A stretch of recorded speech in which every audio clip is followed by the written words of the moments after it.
So now we're going to be going over the last phase of swallowing, which is the esophageal phase. And I'm again going to be using a patient example. So I'm going to be using Bob, who's 75, and he presents with a mild esophageal movement issue. So basically what we're observing is during meal times when he's eating, the food's moving down his throat, but sometimes he's reporting that it feels like it's getting stuck in his chest. And he has this burning sensation, and typically he's coughing after swallowing liquids. So what's kind of going on here is that Bob's having a really difficult time during this esophageal phase when the food is moving from the throat into the stomach. And this just kind of means that the esophagus is not efficiently moving that food down. This could also mean that the lower esophageal sphincter is not working properly.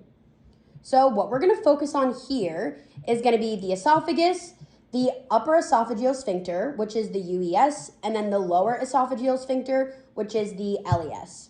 So again, the esophagus is what's carrying the food into the stomach. The UES is what's opening.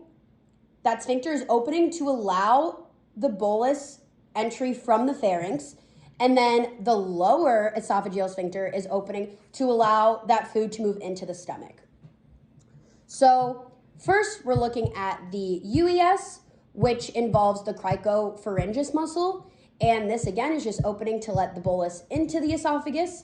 And this is using cranial nerve 10, which is our vagus nerve.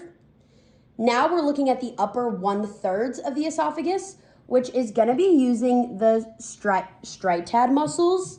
And this is just moving the food down via peristalsis.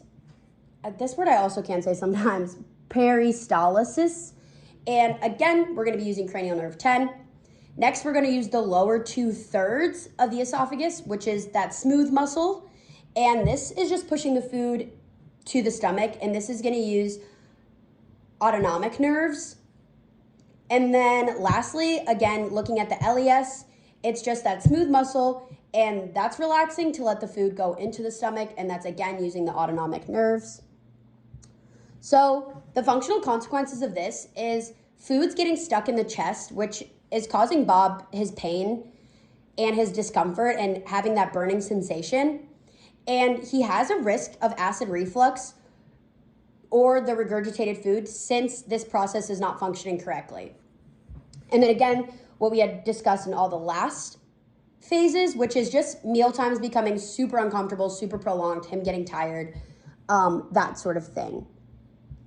So yeah, in conclusion, it's pretty simple, the esophageal phase, the last part of swallowing, and food's just moving down into the stomach using those coordinated muscles. So if those muscles and nerves aren't working during this phase, that's when the food's getting stuck, causing the coughing, causing that burning sensation. And then again, Bob's at risk for acid reflux or aspirating. Perfect. Those were all the phases, and thanks so much.